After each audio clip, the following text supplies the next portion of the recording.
Welcome to the Scrum. I'm James Carden. Today, I'm joined by my colleague, Patrick Lawrence. Our topic today is that of the war clouds that seem to be once again gathering over eastern Ukraine. Past weeks have seen a surge in fighting in the Donbass region of Ukraine, accompanied by what is said to be a massing of Russian troops on Russia's southwestern border with Ukraine.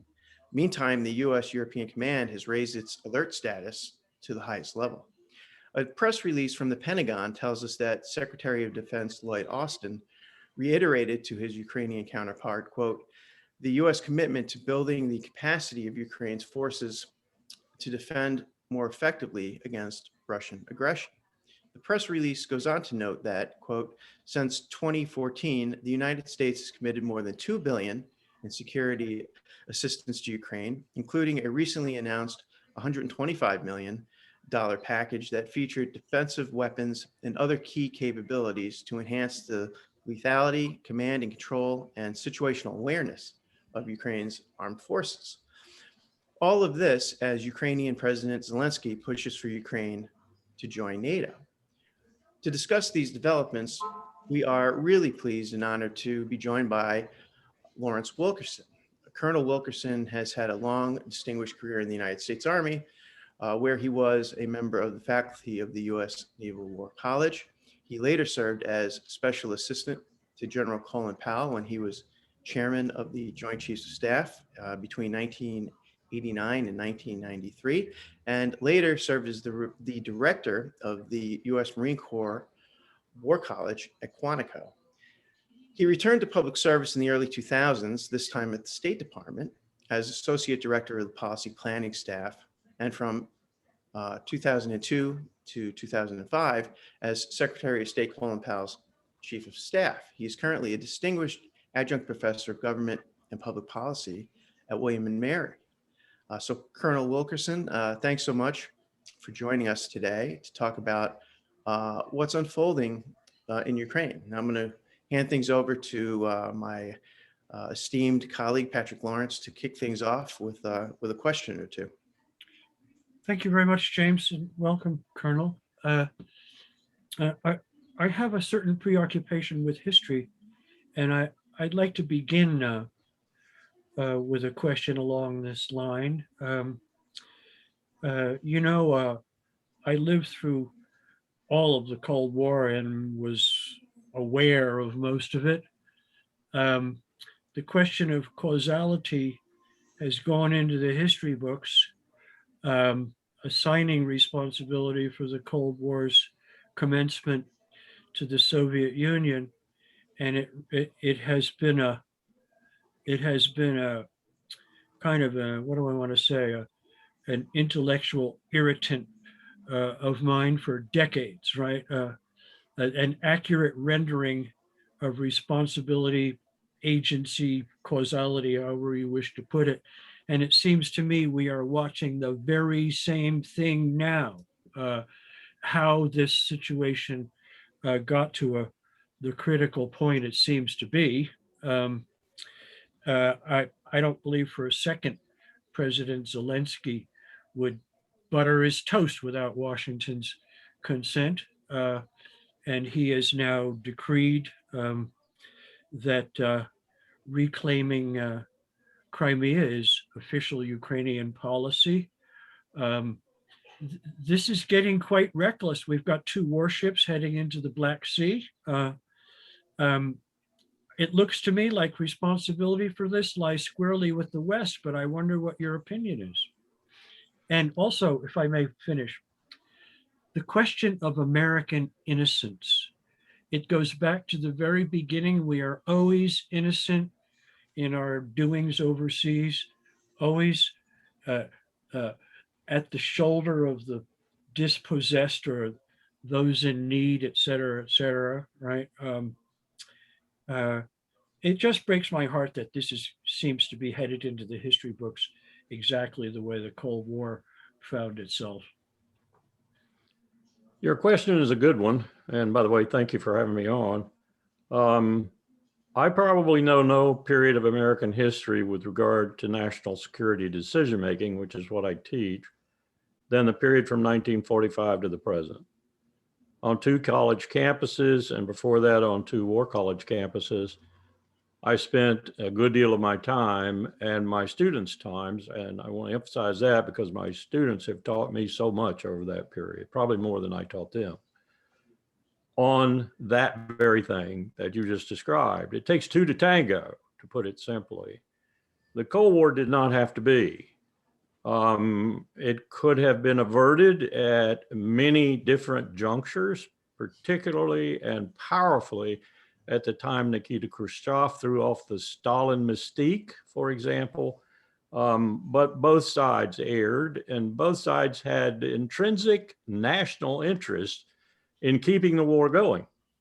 And no one knew that better than a soldier who made this historical analysis, as I began to do in 1982 as a student at the Naval War College, where we were allowed to think critically and long about everything from the Peloponnesian Wars and Karl von Clausewitz and other theorists of war to the present situation as it was in the Cold War at that time. I would assert, however, that there's a great deal more venality to this burgeoning Cold War. And what do I mean by that? I mean that Eisenhower, the most experienced man to take the White House since George Washington, Abraham Lincoln, maybe at the end, was as versed in national security, particularly because of the war he was immersed in. But no one has known the issues that I study better than Dwight Eisenhower. Dwight Eisenhower was a man who tried his best, I think, against some of these very forces I'm going to briefly enumerate, but he failed ultimately in keeping them in check, though he tried vigorously to include keeping a 90% tax bracket on the wealthiest Americans throughout his 8 years. Yeah.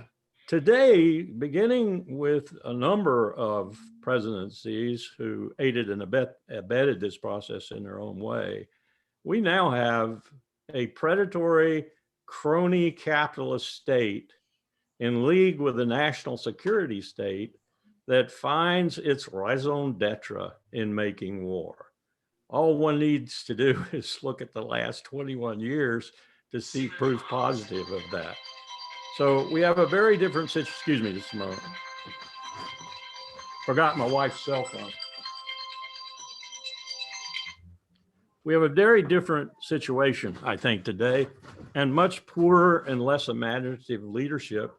And leadership in many ways, whether it's a Bill Clinton or a Barack Obama or a George Bush or a Donald Trump even, beholden to these 2 states to the extent that we can't escape it. In the Roosevelt room, in the White House, in the last year of Obama's 8 years in the presidency, he leaned across the table with John Kerry as Secretary of State sitting right beside him. He looked at me and Major General Paul Egan, who was there with me. And his first words as a professor of this sort of thing floored me. He said, "There's a bias in this town toward war." Those are his exact words. And the next 30 minutes of disquisition from the President of the United States directed at me and the General, his Secretary of State, and himself was that he didn't know how to get out of that. That's a remarkable thing for a sitting American president to say that and then to more or less intimate he didn't know what to do about it. And it was clear he was plagued by his really poor decision, haunting him at that moment, to have entered the fray in Libya. So that's where we are today, a much more venal approach to things. And we're looking desperately for a new Russia, a new China, and by God, we've driven them together, so we may have them in tandem to constitute a new Cold War to keep this 2 sets of states alive and well, and the billionaires atop it very wealthy. Colonel, how close do you think we are to hostilities in Ukraine, given what's been going on over the last couple of weeks, couple of months? Washington's claims to be scratching its head. We wonder why those Russians are amassing troops and equipment on their border as if it's some sort of mystery. Doesn't seem so to me. I live in a village of 1,650 people, and I know the answer to that. How close are we? How close are we to real peril here? James and I were talking before you came on. This is getting rather heavy going. Anyone's guess, really. I saw yesterday the reports from the Pentagon that there were 31,000 Russian troops opposite the Donbass and 51,000 in Crimea who were clearly, by all intelligence signs, pointed at this fray. Yes. Many of them armored and many of them artillery. Whether or not Ukraine will start it or Russia will start it, or they'll just stumble into something, is a really ponderable question right now. Most wars, as you are probably aware, have some sort of accidental start point in terms of action on the ground. Is They may most the seem- word there? Well, they all of them. they seem to have a political chapeau, you know, the Archduke Ferdinand's assassination or whatever, but there are so many other things that go into it. And here I take my my lesson from an article I read the other day, a really good article by Mike Sweeney. I don't know if you saw it, but in that article, he says, look, these dudes, China in the South China Sea, Russia and Ukraine, are operating on interior lines. Any military person knows you're going to lose. You are going to lose. So let's ask the fundamental question. If either should commit, or God forbid, commit in junction with one another, simultaneous action, if you will, say on Whitsun Island, maybe in Taiwan or whatever in the South China Sea, and Ukraine clearly in Europe, if they were to go together, would the United States win? Probably not. And there are all manner of military reasons for that. So what would we do? Would we take that regional defeat in stride and move on, knowing full well that in the long term, our economic power, our financial power, indeed, our system of government would win out? But would we do that? Would we do like a good empire, if you will, take that little regional defeat in stride and just keep driving on and building up and doing what indeed President Biden is doing right now, trying to refurbish our infrastructure and so forth, and get ready for the big change that's coming, climate change, and just outride them, outdistance them, outpower them, and so forth? No.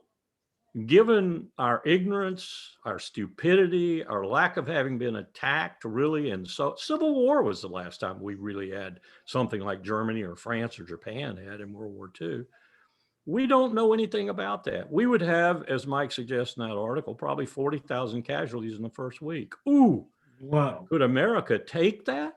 We would have 10,000 casualties immediately when the Chinese put 2 Ford class, Nimitz class, whatever class you want to count, aircraft carriers on the bottom of the sea. Many of the troops in the water would not be rescuable because we haven't sufficient ship billet space to rescue them even. That's something most Americans haven't a clue about. So would we be able to absorb that and move on, or would we double down? And most seriously of all, would we double down by going nuclear? This is the serious set of circumstances that could develop out of either of these scenarios, China in the South China Sea or Ukraine and Russia in Europe. Vietnam taught us the essential place of domestic consensus, right? You can't conduct a war without it.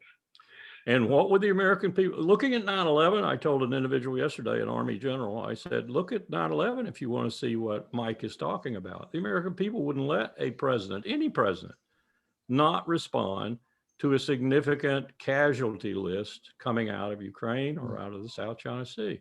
So where are we going?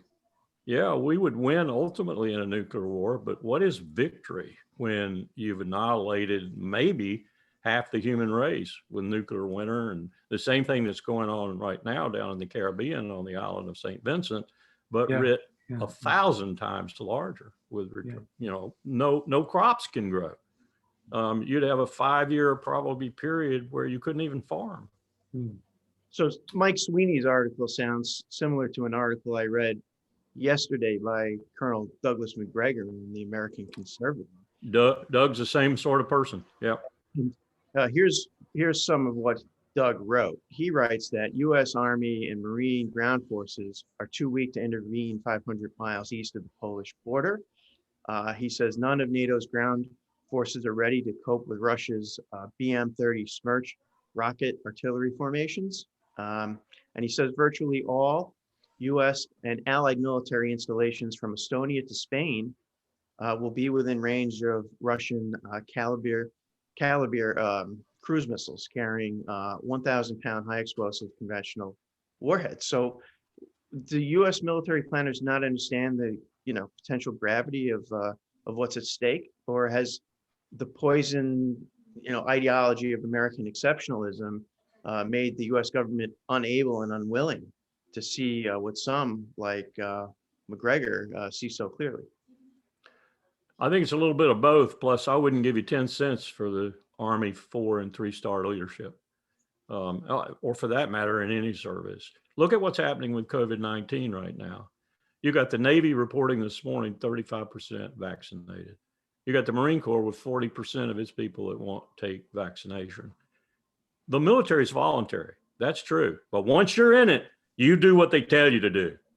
That's what the all-volunteer force has done to us. And that we have leaders who aren't, ratcheting down on that and saying, get your vaccine or get out, is a real sign of the poor leadership that we have in the military. They will tell you that we have more fighter aircraft than anybody on the face of the earth. And they're probably right, but we don't have pilots to fly them. We're so short pilots in the Air Force right now, we're offering multi-$100,000 bonuses to F-16, F-15, F-22, and F-35 pilots who will take a 6-year hitch or a 9-year hitch. They're really short pilots. And yes, we could do damage. And that's what Putin fears most, probably, is U.S. air power exercised violently and powerfully and quickly. But he's going to shoot a lot of them down. So what's that going to do? We haven't lost an airplane in the quantities we're going to lose airplanes in our life. He's going to shoot hundreds of them down. So it's just, as Sweeney points out in this article, the psychological shock may be greater than the actual military defeat on the ground. I'd like to maybe discuss the role of NATO in all of this. Today, Secretary of State Blinken met with the Ukrainian foreign minister in Brussels, and the Ukrainian foreign minister was pleased to have that meeting on the margins of the NATO meetings that are going on. And the Ukrainian foreign minister said it was a good thing because it once again reinforces a very simple message that Euro-Atlantic countries, they stand by Ukraine in this difficult situation. And Ukraine, according to the foreign minister, stands by the principles and values of the Euro-Atlantic community. I'm always curious about this talk about values. When did a military alliance become a vessel for a certain set of values? And, Ukraine isn't in the alliance, so I'm not really clear on why NATO would seem to have a role here.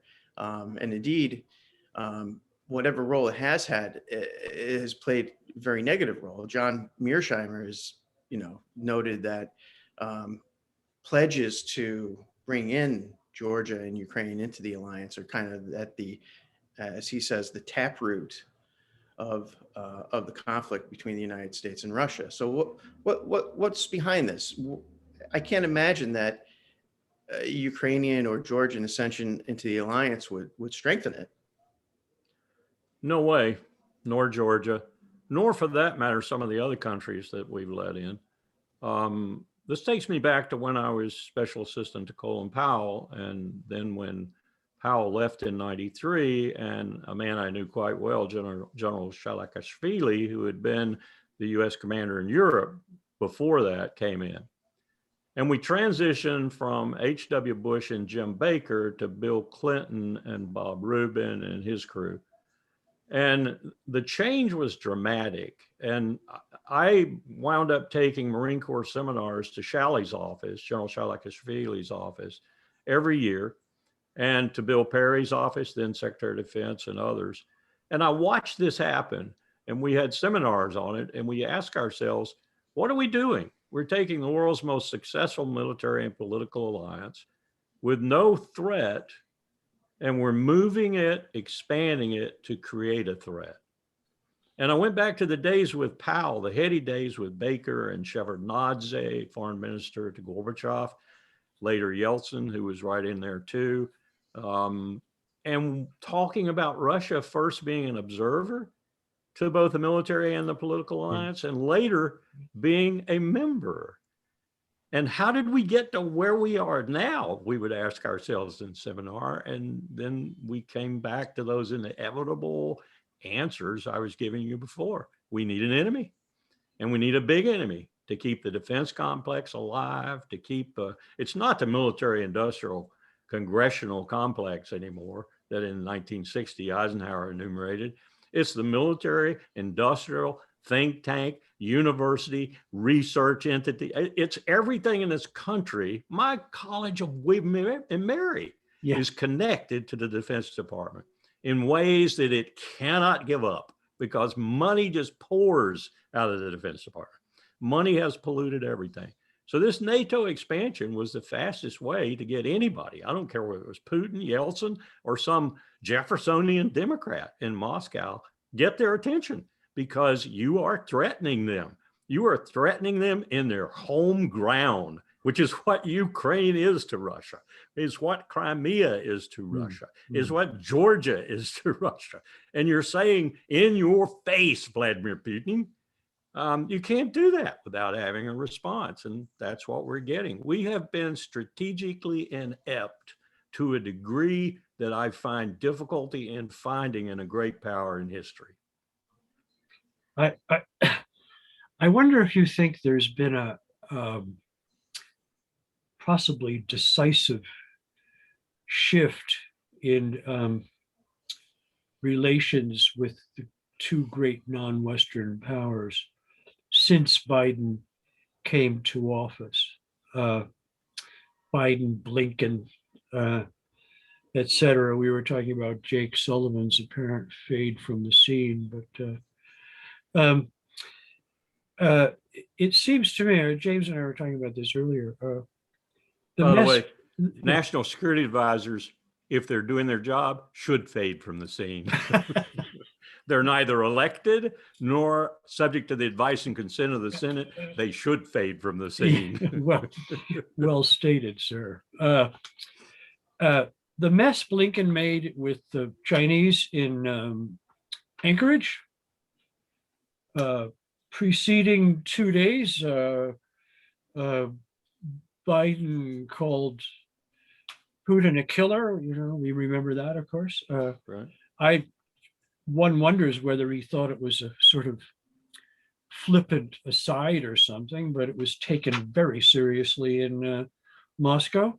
Biden has a tendency to loosen his mouth when he shouldn't, and I've known him for 30 years. This morning on Reuters, the Russians are now referring to America as our adversary, and that's a very big change in vocabulary.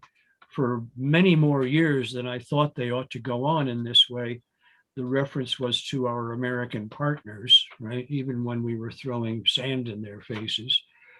Do you think there's been a decisive turn in these relationships? I'll use the word fateful, a fateful turn. I tend to think we might be looking at a real moment in history here. I do too. It's interesting you use that word. That's the word I use in my seminars. I call the decision-making we study fateful decision-making, because it sends young men and women to die for state purposes. And often, as we know well now, kill many others for those same state purposes. 2.5 million, I think, is the total in Vietnam whom we killed. These kinds of circumstances are, of course, throughout history, human history, but they have come to a circumstance and a point with the United States now that I have to tell you, I was almost on bended knee, and I'm not a very religious man, over Biden's being elected, and hoping that something was going to change. And then when I saw Blinken and Sullivan and Wang Yi and the counselor or the premier in China, and even more so when I saw Sergei Lavrov, who's one of the most accomplished diplomats in the world. I couldn't agree with you more. He's excellent. Yeah. Powell and he were like, they talked on the cell phone all the time. And when the NSA said, you can't do that, Powell said, screw you. They did diplomacy. They did it. And when I saw him and Wang Yi in Guilin, China, a few days after the Alaska meeting and listened to them and read the transcript of their remarks, I said, look at what we've done. Our arrogance, our bitterness expressed so stupidly in Alaska has been reflected back at us with two of the most accomplished diplomats in the world. I've known Wang Yi since July 2001 when Richard Haas and I conducted policy planning talks with the Chinese, and Wang Yi was head of their North American division and knew us better than anyone. And we're going to pay for this. We're going to pay for it big time. Wow, what happened to my expectations with President Biden and a new administration? They've actually made the situation worse.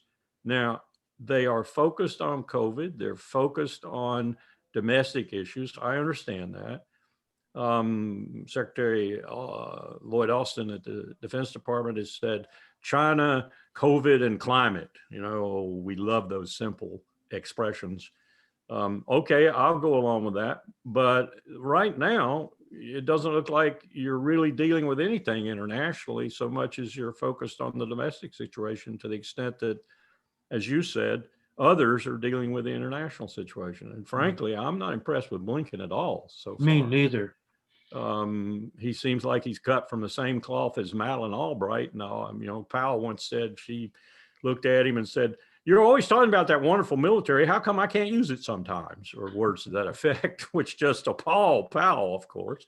But I've been shocked. I have to admit, I've been shocked, and I'm not shocked positively at all. I see a very fateful turn. Going back in history, remember the non-aligned movement, right? The ability of other nations to coalesce around a set of principles, non-interference, and so on and so forth. Yep. Right? Joe on Life's 5 principles. Yeah, 77 countries at one point, I think. Yeah, that's right. Yeah. Bandung, right? I don't think it would look like that, but some analog of that time may be. I'm looking out front here, maybe in the making.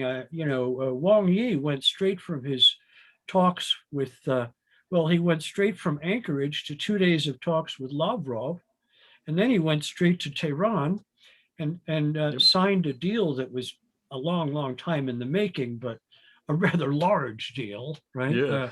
Right in our faces. You start to say, there seems to be some, and they always take pains to say, we are not in this on an anti-American principle. I take their word for that, right? But I think they're fed up with us. It's very astute, even if it's not honest, and I dare say it's probably for the most part honest. Yeah. But it's astute public policy, even if it isn't.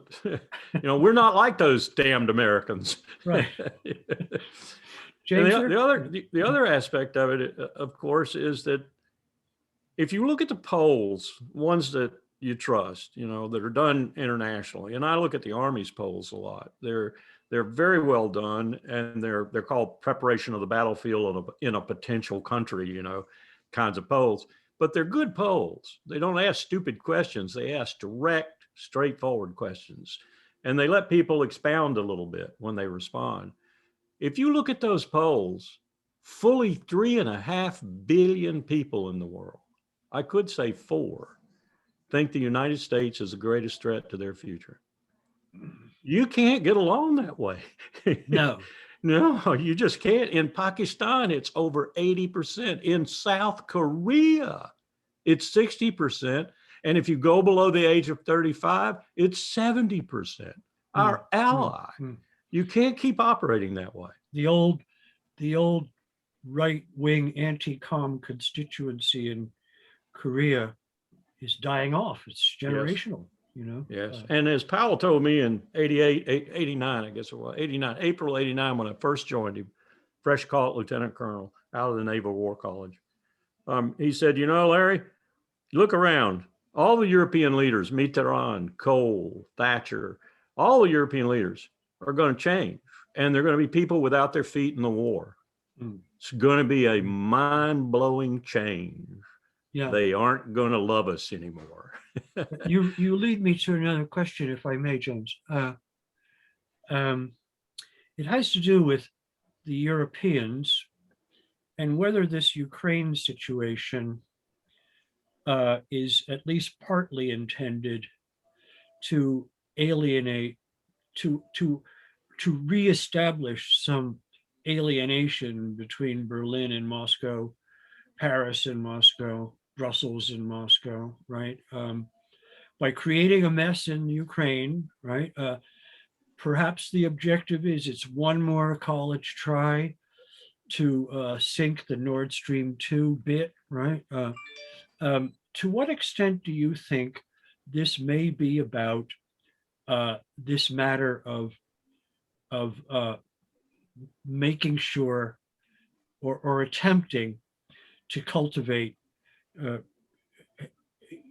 anti-Russian animosity in Europe? I couldn't help noticing this morning, this is quite appalling if you ask me, a really new low maybe. Blinken is threatening sanctions against the Germans if they import Sputnik 5 vaccines, because it would be in contravention of our sanctions. Where is our humanity? Anyway, that's a tremendous question. I asked the same question about COVID-19 in Iran when that thug, Mike Pompeo, was making sure they couldn't even get face masks. And I said, why doesn't Biden and Blinken come in and immediately say, wraps are off, nothing to do with sanctions, nothing to do with the nuclear agreement, nothing to do with anything but goodwill. We are going to bury you in COVID-19 paraphernalia and vaccine. I mean, we did that. George W. Bush did that. When the earthquake hit Bam and killed about 30,000 people in Iran, we sent fire trucks and firemen and rescue dogs. And when Powell went over to tell Bush that it was a great opportunity for some diplomacy, Bush said, hey, Mr. Secretary, I'm already on it. And Powell didn't have to do a thing. He was already activating everything America could do to help Iran fight the results of that earthquake. What are we doing? We're finally in Vienna and we're finally talking, but we're throwing conditions down and all this kind of stuff. It's crazy. I mean, we should have taken advantage of that, and we should have gone whole hog humanitarian. My take on the Iran thing is Biden wants to be seen to be making every effort, but throwing logs in the road such that he wants to walk away saying, I tried, but it didn't work. The Israelis got in the way or whatever, you know. I think you might be right. I know there's some people in his administration that are truly and honestly committed to reviving the agreement. And I listened to the State Department's senior spokesman, I think it was probably Blinken or maybe one of his deputies, the other day doing his press conference, and it sounded as if we're serious, and it sounds like the Iranians are serious, and we're going to meet again. So I'm hopeful. I'm remotely hopeful, I guess, that we'll do this right. But it's just so nonsensical for a superpower like we are to be dealing with the world's 100th rate military in the way we're dealing with it, as if it were a huge boogeyman like Netanyahu wants his people to think it is, rather than one of the weakest countries in the world in terms of ability to project power. The only reason it projected any power at all into Iraq and Syria was because we turned everything loose with our invasion of Iraq. We've wandered a bit. What about the EU and how it fits into this Ukrainian crisis, if I may call it a crisis? I think it is one. Are we trying to, is this some kind of last ditch effort to cultivate alienation between, to make sure the Europeans don't slide into any kind of neo-détente or period of cooperation with the Russians. Even more so, probably immediately. That may be ultimately a thought in many European minds, especially in Berlin. But we're also probably trying to do what we've been trying to do ever since the Europeans made any stir towards this, stop them from establishing their own security identity and spending what are, limited funds on that rather than on their participation in NATO. We don't want them to stand up on their own. Were it if I were in the White House, king for a day, I'd say to the Europeans, stand up all you want. And expect as soon as you've got it looking viable, expect us to sort of check out, except for observation and intelligence and things like that. That's what we should have been doing all along. That was the intent. You remember Eisenhower said 10 years to the Congress. He said, this alliance will last about 10 years until we've got things well in hand. Funny thing there, Mr. President. Anything you create in the government, beware, you'll never get rid of it. I once asked Perry Anderson, how come the Europeans never stand on their own 2 feet? They're afraid to make decisions of their own. He had a very interesting answer. He said, look, the last Europeans to have the experience of independence were the generation of Churchill, Anthony Eden, de Gaulle, and so forth. All the post-war leaders have no experience other than dependence on America, right? That's right. And I think what's going on now, Macron is 42 years old. I think we're now getting a generation of leaders who have little or no experience of the Cold War and sit up and say, what is all this about eternal animosity toward the rather large landmass to our east, right? It's history repeating itself in many respects. I said this to Powell when we were opening to Russia, and he was giving speeches in Vienna to the former leaders of the Warsaw Pact and telling them that he served a constitution that didn't like him. And they were asking him questions. What do you mean? What do you mean, Mr. Chairman? What do you mean, General? And he said, well, my constitution doesn't like standing armies. And I'm a member of a standing army and so forth, trying to give them a little bit of insight into where he came from, where the United States, he thought, came from with regard to military power as a last resort and so forth. Yeah. But it was quite clear at that time that there were lots of people who didn't like what Powell was doing. And those people were in charge now, and they've been in charge ever since H.W. Bush left. It's people who belong to this corporate national security state. And it's people that see their futures, their millions, increasingly their millions. Is there not a millionaire in the Senate now? I think I read the other day, they're all millionaires.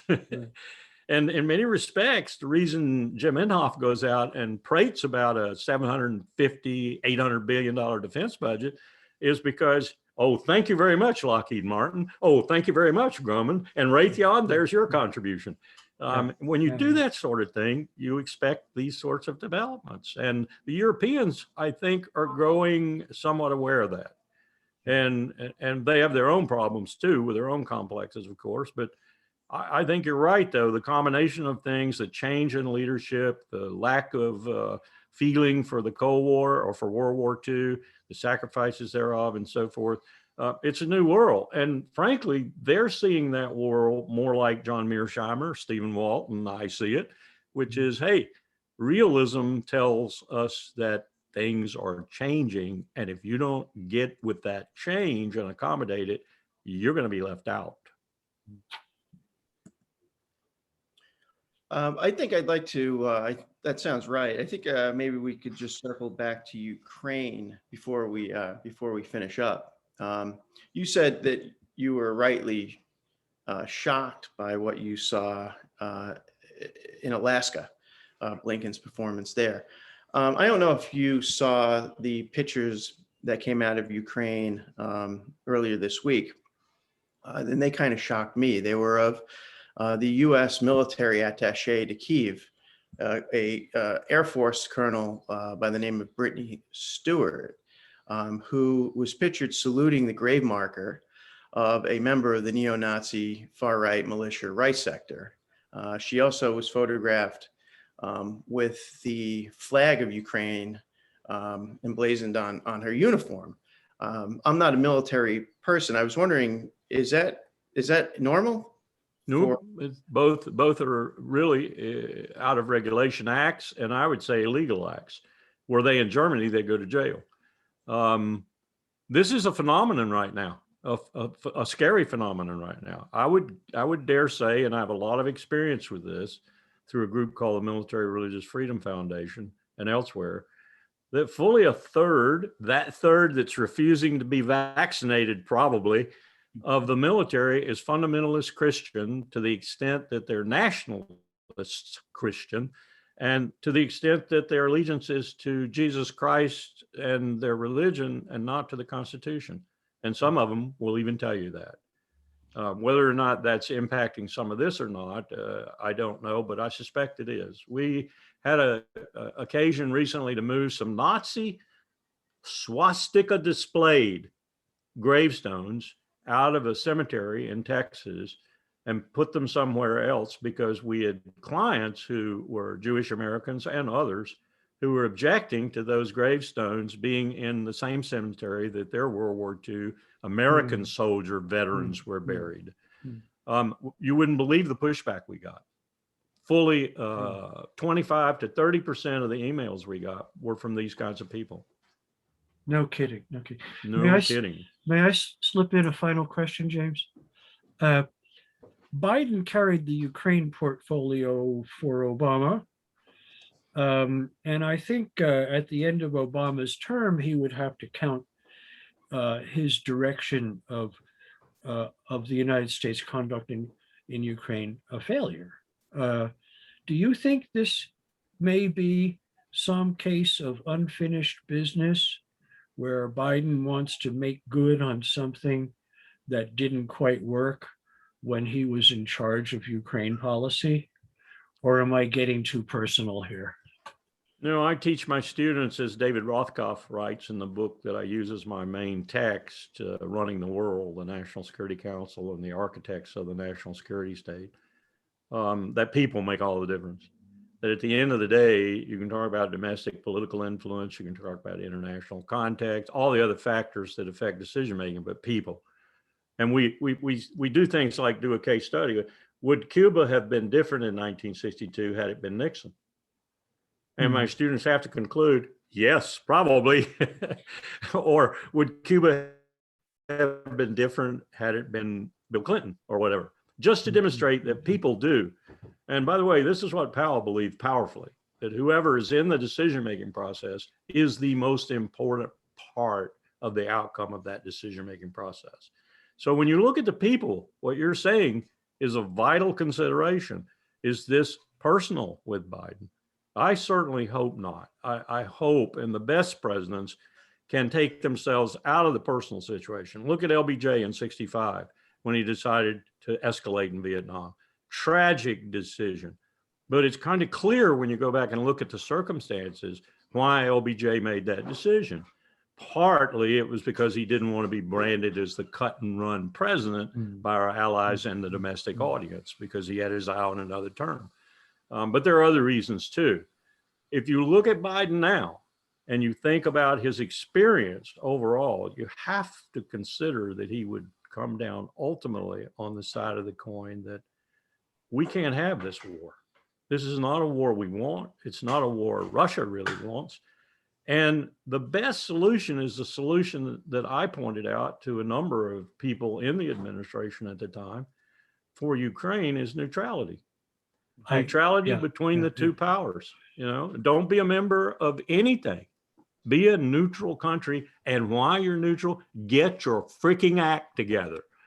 Because their worst problem is the neo-Nazis, the multi-billionaires who steal everything. They need to get their own state together. And you don't do that when vying with giants on both sides. James, if you have more.